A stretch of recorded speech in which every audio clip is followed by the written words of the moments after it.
जी फिलोसोफिया साहब। मेरा एक सवाल था एक आयत के एतबार से, और जी वो है सूरह फातिर की 27। जी। अलम तरा अन्नल्लाह अंज़ल मिनस समाई माअन। जी इसमें क्या सवाल है आपका? ठीक है, तो इसमें आप मेरे को बताएं, हाँ, इसका आप मेरे को तर्जुमा बताएंगे जरा, क्या है, कौन किससे मुखातिब है, क्या हो रहा है यहाँ। तो मेरा सवाल ये है कि ये इसमें मुखातिब कौन है, ये तो क्लियर है, ठीक है। ये कौन सी जगह की बात हो रही है, क्या ये एक लोकेशन आम, है इसमें? नहीं इसका किसी लोकेशन से ताल्लुक नहीं है। एक आम जो फितरत का जो मजहर है, यानी अल्लाह ताला ने, खालिक ने इस कायनात में जो जो चीजें बनाई हैं, इस दुनिया में पहाड़ हैं, सब्जा है, वगैरह वगैरह, उसका तस्किरा है कि ये सारी चीजें अल्लाह ताला की कुदरत से हैं। उसकी कुदरत का इजहार है और कुछ नहीं। अच्छा, एक बार फिर इसका तर्जुमा पढ़ दीजिए। क्योंकि क्या? जो तर्जुमा पढ़ रहा हूँ हाँ उसमें तो मुझे ये लग रहा है कि ये जो चीजें हैं ये आप देखते हैं, राइट? ऐसा कुछ इससे हाँ, क्या तुमने नहीं देखा? राइट? हम्म हम्म क्या तुमने नहीं देखा, राइट? हम्म तो इसका मतलब ये जो भी बात हो रही है, जिस भी तरह के ये पहाड़ों की, माउंटेन्स की बात हो रही है, हम्म। वो सामने मौजूद है, राइट? यानी दुनिया में मौजूद है। नहीं, दुनिया में मौजूद है तो, पर सामने वाले ने नहीं देखा ना, फिर तो ये वही गड़बड़ हो गया ना, फिर सामने तो ये वाले का जिसने मतलब भी क्या? देखा, सामने वाला मैं और आप, हम जिससे भी, सामने हाँ, वाले, जिससे भी आप हम मुखातिब मुखातब हैं, हैं। जिससे भी आप मुखातिब, ठीक है, हाँ जिससे भी आप मुखातिब हैं जी उसने हाँ, देखा है ये, ठीक है। ठीक ठीक। हम्म। तो फिर इसका मतलब ये है, तो ये अगर ये मक्की आयत है, ठीक है, ये ठीक, मक्की आयत है, तो ये तो फिर मक्का के आसपास इस तरह के पहाड़ होना चाहिए। ये कोई जरूरी नहीं है। आपको नहीं मालूम कि मक्का के लोग जो है वो सर्दी में यमन जाते थे और गर्मी में सीरिया जाते थे, और ये हाँ, सारे नहीं, रंग बिरंगे पहाड़। वो इंसेंस रूट हुआ करता था, इंसेंस रूट जिसको हम कहते हैं। हाँ, पर तो ये, मक्के के लोग तो पूरी, यानी उस पूरे पेनिनसुला से बाहर जाकर सफर करते थे, यानी उन इलाकों में भी जाते थे जहां बर्फ पड़ती है। सीरिया में आज भी बर्फ पड़ती है, आपको मालूम होना चाहिए। हाँ हाँ, तो सीरिया में पड़ती है, मैं जी हाँ, आपकी बात अगर के आप साथ यमन में हूँ। चले जाएं तो यमन में तो पूरे सब्ज आपको पहाड़ मिल जाएंगे। लेकिन पॉइंट ये नहीं है कि ये सिर्फ अहले मक्का को, कुरान सिर्फ अहले मक्का के लिए नहीं है। अगर ये कुरान सिर्फ अहले मक्का के लिए होता तब भी ये बात सही थी। कुरान तो पूरी इंसानियत के लिए है। कुरान ये नहीं कह रहा कि ए अहले मक्का क्या तुमने नहीं देखा, वो इंसान को कह रहा है कि ए इंसान क्या तूने नहीं देखा कि अल्लाह ने आसमान से पानी उतारा, फिर हमने उसके जरिए रंग बिरंगे फल उगाए, तो नहीं, इंसान ने तो पहाड़ों को देखा है।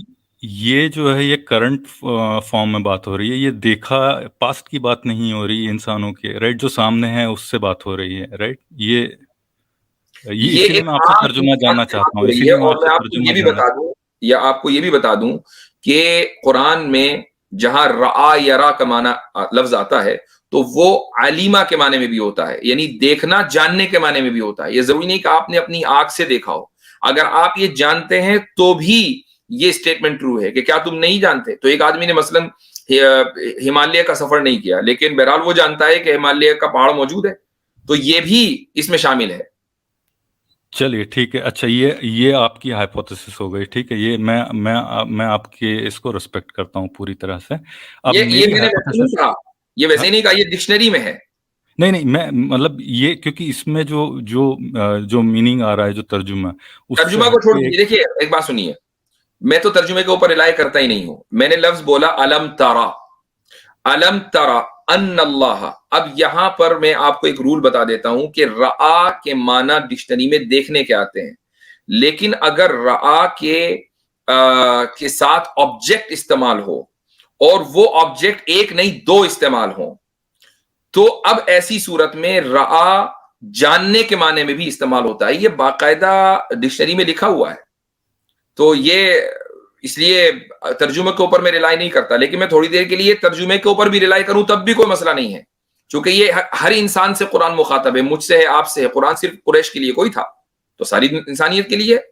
ठीक है, चलिए, आपकी मैं बात मान गया, जो आप कह रहे, मैं मान नहीं गया, मतलब मैं ये मान गया कि ये, इसका आप इस तरह से मतलब लेते हैं। पर मैं जो इसका मतलब लेता हूँ, और शायद आपको मेरी टेक मालूम है, मुझे जो लगता है वो ये है कि कुरान जो है वो over a period of time reveal हुआ है, और उसके मुख्तलिफ सूराज या मुख्तलिफ आयात आयात जो हैं वो अलग अलग जगह से पे रिवील हुई हैं। कुछ जैसे जो लूत का किस्सा है, वो जो पिलर ऑफ सॉल्ट है, वो तो डेड सी के पास में है, ठीक है, वो भी एक आयत है। ठीक है। उसको भी आप कह सकते हैं। ये जो आयत है, ये शिराज जो ईरान है, सदर्न ईरान जो है, वहां पे इस तरह के पहाड़ मिलते हैं, और वो मुख्तलिफ एक ही तरह के पहाड़ हैं जिसपे लाल, सफेद और काली स्ट्रीक्स मिलती हैं। ये दुनिया में आपको कहीं नहीं मिलेगा, ये सिर्फ शिराज के पास में ईरान में ही आपको मिलेगा। ठीक। तो ये जो है, ये जो कूफा से पास में है ये इलाका, और ये जब कूफा में, ये मेरी सोच है, आप शायद इससे इत्तेफाक नहीं नहीं, रखेंगे। आपने गलत, आपने ये कि शिराज में ही ऐसे पहाड़ होते हैं, तर्जुमा देख लीजिए क्या है। वमिनल जिबाल जुददुम बीदुम व हुमरुम मुख्तलिफुन अलवानुहा, और पहाड़ों में भी ऐसे पहाड़ हैं कि जो रंग बिरंगे हैं, सफेद हैं, लाल हैं, काले हैं। तो ये किसी एक पहाड़ के बारे में बात नहीं हो रही, पहाड़ों में अलग अलग रंग के पहाड़ हैं, उसकी बात हो रही है कि ये खुदा की कुदरत है कि उसने सिर्फ एक कलर के पहाड़ पूरी दुनिया में नहीं बनाए। ये सफेद, काले और लाल स्ट्रीक्स लिखा है ना उसमें, स्ट्रीक्स वाले। नहीं, ऐसे ये तो नहीं लिखा।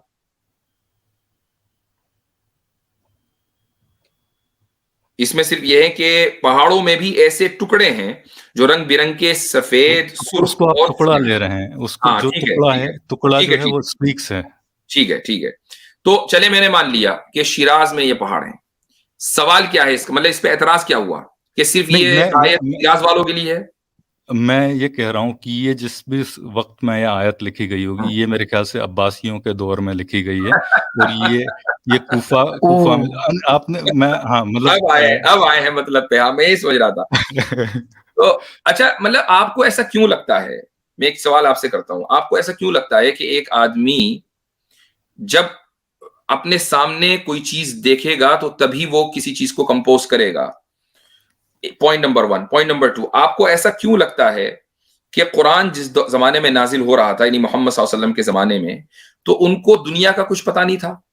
क्या उस जमाने में वो रोम और इसी तरीके से फारिस के इलाकों में नहीं जाया करते थे?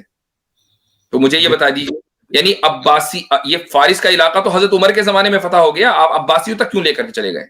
नहीं, ये आप ये भी कह सकते थे कि हजरत उमर ने गढ़ दी होगी, अलियास बिल्ला, अब्बासी तक ले जाने की क्या जरूरत है?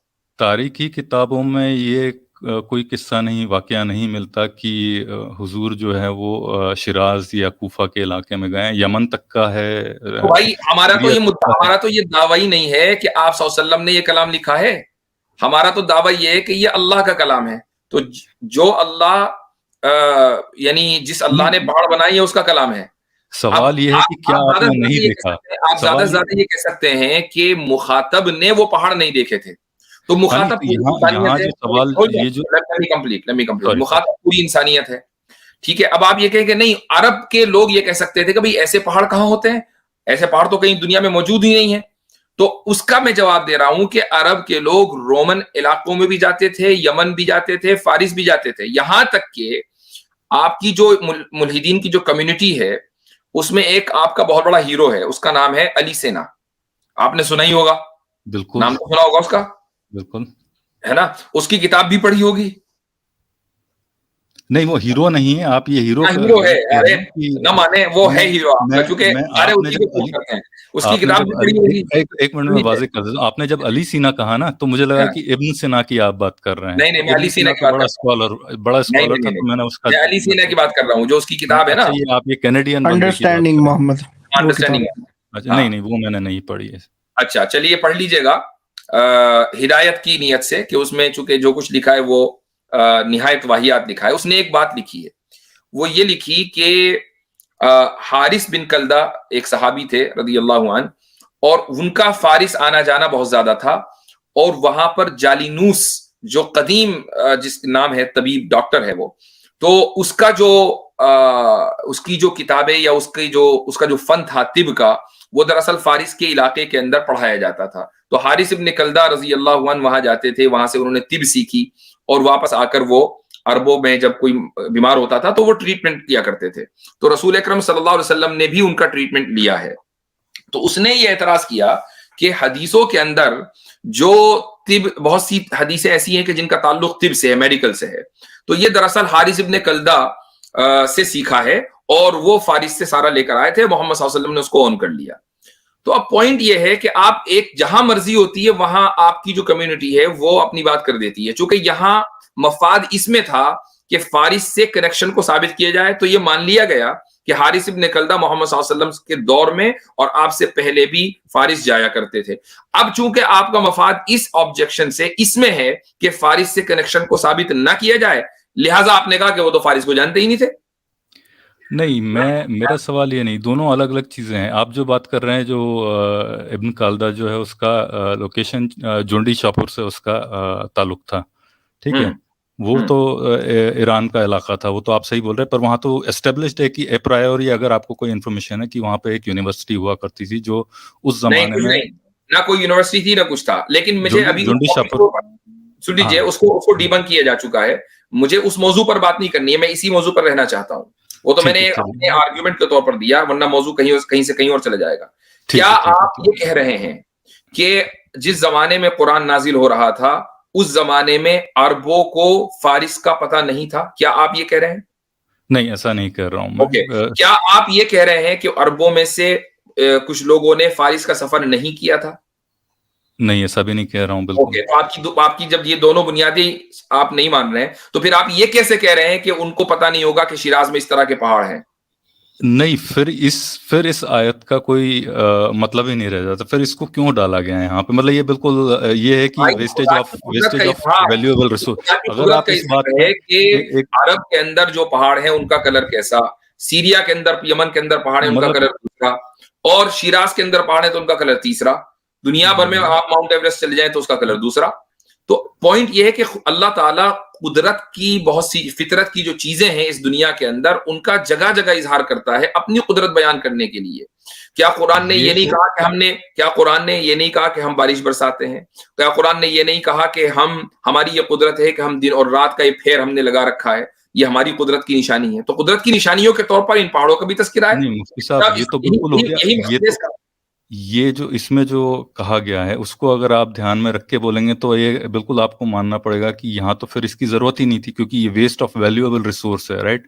आपके पास 6000 कुछ चंद आयतों के लिए जो जगह है उसमें आप इसको अगर इस्तेमाल कर रहे हैं तो ये उन्हीं की तरफ से आ सकता है जिनका कोई एक अपना पॉलिटिकल या कुछ एजेंडा हो, जो अपना कहना चाहते हो कि हाँ ये देखिए कि ये जो पहाड़ हैं आपने नहीं देखे, ये भी जो है ये अल्लाह के बनाए हुए हैं, राइट।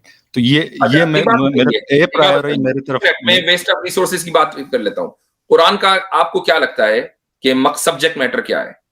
नहीं, वेस्ट ऑफ रिसोर्स नहीं, आपने मेरे को शायद थोड़ा स्ट्रॉन्ग मैन कर दिया। मैंने कहा कि वेस्ट ऑफ वैल्यूएबल एस्टेट बोलना चाहिए। आपने बोलना चाहिए नहीं, आपने क्या बोला वो बताइए। रिसोर्स बोला आपने? नहीं बोला। नहीं, एस्टेट, वैल्यूएबल एस्टेट बोलना चाहिए। वो भाई जगह जो है उसमें चंद आयतें आ सकती हैं। आप बोला ना पहले, क्या बोला आपने? कहा मैंने स्ट्रॉन्ग मैन कर दिया। पहले आपने बोला waste of resource, valuable resource, ये आपने बोला कि नहीं? हो सकता है मैंने गलत, मेरे अल्फाज मेरे हो सकता है गलत हो गए, मुझे ध्यान नहीं। मैं यही कहना चाहता हूँ, रिसोर्स स्ट्रॉन्ग मैन कर दिया। चलें, अब मुझे एक बात बताइए, कुरान का टॉपिक क्या है? कुरान का टॉपिक जो है वो एक मैसेज देना है और इंसानियत को। अगर वो तो आपका मानना है ना, मेरे हिसाब से तो वो इंसानी किताब है। ठीक है, चलो for the sake of argument मान लिया। हर किताब का कोई ना कोई सब्जेक्ट मैटर होता है ना, वो सब्जेक्ट मैटर क्या है? वो सब्जेक्ट मैटर इंसान है बेसिकली। उनको एक जो भी हिदायत है, ठीक है। हिदायत किस चीज की? हिदायत जिंदगी जीने की या आखिरत की, के जो भी आप कह लीजिए। खुदा के वजूद और खुदा के एक होने और उसकी कुदरत कामिला की, कि भाई वो कादिर मुतलक है, वो एक एब्सोल्यूट पावर रखता है। यही इसी की तो हिदायत है। ये सारा जो पूरा ये सारा ठीक है। अब जब कुरान का मकसद ये है कि इस बात को साबित किया जाए इंसानों के सामने कि खुदा मौजूद है, और वो खुदा जो मौजूद है वो एक आम नहीं है, आम इंसानों की तरह नहीं है कि उसके पास लिमिटेड पावर है, बल्कि उसके पास एब्सोल्यूट पावर है और वही हर चीज का खालिक है। तो फिर जगह जगह कुरान करीम में इस चीज का जिक्र किया जाएगा कि उसने ये भी बनाया वो भी बनाया, कि जिससे इंसान देखकर निहायत वो फैसिनेट हो जाता है। हर उस चीज का तज़किरा किया जाएगा चूंकि उससे खुदा की कुदरत साबित हो रही है। नहीं हो रही है, तो यहाँ आपका और मेरा डिस्कनेक्ट। कुदरत साबित करने ही के लिए इन आयतों को जिक्र किया जाता है। तो आपका ये कहना कि वेस्ट ऑफ, क्या बताया आपने, वैल्यूएबल एस्टेट कह लीजिए, राइट। तो ये आपकी अंडरस्टैंडिंग हो सकती है, लेकिन बहरहाल ये अंडरस्टैंडिंग गलत है। नहीं हाँ, अगर मुफ्ती कुरान साहब का आपने मकसद ये होता, सुन लीजिए, अगर कुरान का मकसद ये होता कि भाई हम आपको कानून देंगे कि आप जिंदगी कैसे गुजारें, ये सब्जेक्ट मैटर है, ये सब्जेक्ट मैटर है कुरान का, इसमें सिर्फ इसी पर बात होगी कि आपकी शादी कैसे होगी, आपका निकाह कैसे होगा, आपकी तलाक कैसे होगी, बच्चे कैसे पैदा होंगे और बच्चों की तरबियत कैसे होगी, तो फिर इसमें इसी चीज का जिक्र होगा, पहाड़, दरिया और समंदर का जिक्र नहीं होगा। लेकिन कुरान का जो सब्जेक्ट मैटर है वो खुदा की तौहीद और उसकी कुदरत को साबित करना है, तो फिर ये सारी आयतें आएंगी उसमें। नहीं, ये आप इस तरह से आप सोच रहे हैं, मेरे नजदीक तो ये जो है, ये जो लिखने वाला है वो भाई अभी जो कुरान की सुन्नी पहली सूरत में अल्लाह ताला से हम ये मांग रहे हैं इहदिनस सिरातल मुस्तकीम, कि हमें सीधे रास्ते की हिदायत दे। दूसरी सूरत में ज़ालिकल किताबु ला रैब फीह हुदल लिल मुत्तकीन, कि ये वो किताब है कि जिसमें कोई शक नहीं, जो मुत्तकीन के लिए हिदायत है। वहां पर भी हिदायत की बात हो गई। तो जब कुरान खुद ही कह रहा है कि तुम हिदायत मांगो और खुद ही कह रहा है कि ये हिदायत के लिए, तो कुरान ने तो खुद ही सेट कर दिया ना उसका सब्जेक्ट मैटर। अब आप समझते रहे जो समझना हो आपको। हाँ नहीं, वो तो ये तो उसके लिए सही है ना मुफ्ती साहब, जो जो इस किताब को आसमानी किताब मानता हो, राइट, वो तो आपकी बात सही है, अरे मतलब आप जो कह आपने रहे हैं इसको उसमें। जमीनी किताब माना, किताब तो मान रहे हैं ना आप, ये किताब भी नहीं है। नहीं नहीं, बिल्कुल किताब मान रहा हूँ, अब है मैं ना, तो ये कह हर रहा हूँ कि किताब का भाई कोई ना कोई सब्जेक्ट इसको। मैटर होता है और उसका ऑथर ये तय करता है। मान लीजिए आपने इसको ऑथर मोहम्मद सल्लल्लाहु अलैहि वसल्लम को मान लिया या अब्बासी खलीफा को मान लिया, किसी को भी मान लिया, ठीक है, उसने देखिए, सब्जेक्ट मैटर तय कर दिया। अब्दुल चले अब्दुल थोड़ी देर मलिक। के लिए मैं आपकी, थोड़ी देर के लिए for the sake of argument ये मान लूं कि, for the sake of argument कह रहा हूं अलियास बिल्लाह, कि मान लीजिए खुदा मौजूद नहीं है, ठीक है, अब्बासियों ने वैसे ही कुरान करीम गढ़ दिया, नहीं नहीं, लेकिन अब्बासियों नहीं, मैं थोड़ा सा उस पर पीछे जाऊंगा। उमवियों ने गढ़ना शुरू किया। चले जुबैर उमवियों से जुबैर लेकर अब्बासियों ने, भाई मैं आपके साथ चल रहा हूं ना, उमवियों से लेकर जुबैर इंसानों ने, उमवियों से लेकर अब्बासियों ने 1000 लोगों ने कुरान को गढ़ दिया, ठीक है, 1000 लोगों का ये काम है, थोड़ी देर के लिए मान लीजिए। लेकिन जिन लोगों का भी ये काम है, उन्होंने ये तय कर दिया कि इस किताब का सब्जेक्ट मैटर हिदायत है उस अल्लाह की जो आपके नजदीक एग्जिस्ट नहीं करता। तो सब्जेक्ट मैटर तो वही होगा ना जो इस कुरान के लिखने वालों ने तय किया होगा। हमारे नजदीक कुरान का नाजिल करने वाला खुदा है, आपके नजदीक इंसान है, लेकिन सब्जेक्ट मैटर तो वही है ना जो कुरान में लिखा हुआ है। सब्जेक्ट मैटर तो आप नहीं बदल ना सकते। नहीं, मैं उसमें उसमें तो आपसे मेरा कोई डिसएग्रीमेंट नहीं है, नहीं, तो बिल्कुल जब सब्जेक्ट मैटर तय हो गया, तो अब फिर ये आयतें आएंगी क्योंकि वो सब्जेक्ट मैटर से रिलेट करती हैं, और सब्जेक्ट नहीं, मैटर है पर खुदा के होने और उसकी कुदरत का साबित का इस बात। नहीं, सवाल ये नहीं है कि ये सब्जेक्ट मैटर्स आएंगे या नहीं, सवाल ये है कि ये क्या सही तरीका है कि नहीं अपने आप को पेश करने का, या अपना इससे सबूत बेहतर देने कोई का। दूसरा तरीका नहीं हो सकता, क्योंकि जब खुदा ये अपनी कुदरत को साबित कर रहा है, तो जाहिर सी बात है कि जिन चीजों से इंसान फैसिनेट होता है उनके बारे में बात की जाएगी कि ये खुदा की ही कुदरत का नतीजा है। इससे क्या बेहतर कोई दूसरा अंदाज हो नहीं ये सकता। इससे बेहतर मोजज़ात नहीं है?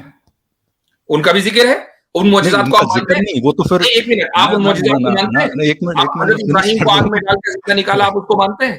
मुझे बताइए। नहीं, मैं ये अगर कह रहा अगर हूँ अगर अगर आप ये कहते हो कि मोजज़ात, नहीं जी ऐसा है कि मोजज़ात का इज़हार बेहतर है, मोजज़ात वो वो तो तब सभी के बेहतर लिए है, आप होना तो चाहिए ना, तस्लीम करें। मोजज़ात का इज़हार सभी के लिए होना चाहिए, फिर वो एक तो आप किसी उसको तस्लीम पर्टिकुलर तो करें, 7th आप तो सेंचुरी उसको में। भी तस्लीम नहीं करते, आप मोजज़ात को तस्लीम करते हैं।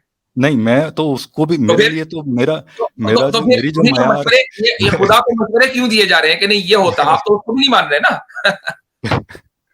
चलिए ठीक है, मतलब मैं ये कह रहा हूँ कि भाई एक एक आदमी मैं ज़माने कहता में है कि मैं मोजज़ात इसको जो है। तस्लीम करता हूँ, और अगर सारी बातें ऐसी होती तो मेरी मेरी अच्छा था। अब मौजिज़ात का आपने ज़िक्र कर दिया और खुद मानते नहीं है, तो फिर ये वाले मशवरे तो अपने पास ही रखें ना, खुदा को मशवरे की ज़रूरत नहीं है आपके। नहीं, मैं ये कह रहा हूँ मोजज़ात फिर भी इससे एक लेवल बेहतर तरीका है, ठीक है, सभी वो को मोजज़ात दिए आपके जाएँ, ठीक है? नज़दीक तो मौजिज़ात सबसे बदतर तरीका है, आप लोगों के नज़दीक, चूँकि आप ये समझते हैं कि हर चीज़ एक लॉज़ ऑफ नेचर के मुताबिक है। बताइए हज़रत सालेह अलैहिस्सलाम की ऊँटनी बोल्डर से निकली थी, आप उसको मानते हैं कि नहीं? आप ये कहेंगे यार ये कैसा मज़ाक है?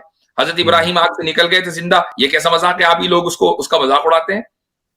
तो ये तो अजीब बात है कि जो चीज़, यानी किसी भी आयत को ये कहते हैं कि नहीं फला बात ज़्यादा बेहतर थी। भाई आप अपनी लिमिटेड अकल के ज़रिए क्या खुदा को डिक्टेट करेंगे? हरगिज़ नहीं। चलिए शुक्रिया बहुत-बहुत। चलिए मुफ्ती साहब, वो कोशिश करके आप वो ज़रूर देखिए, आपसे हमेशा बात करके अच्छा लगता है, ये तो ठीक है। डेफ़िनेटली हमारे जो इख्तिलाफ़ात हैं वो तो रहेंगे, शायद आपके नज़दीक आखिरत तक रहेंगे, पर गुफ्तगू जारी रहना चाहिए। आप अगर मौका मिलेगा आप ज़रूर देखिए वो वीडियो, ठीक अगर है, ठीक कुछ है। कमेंट्स हों आपके ज़रूर बताइए, कुछ गलती हुई हमारी तरफ से वो भी बताइएगा, ठीक है? चलें ठीक चलिए, है। चलिए बहुत-बहुत शुक्रिया। थैंक यू वेरी शुक्रिया। मच।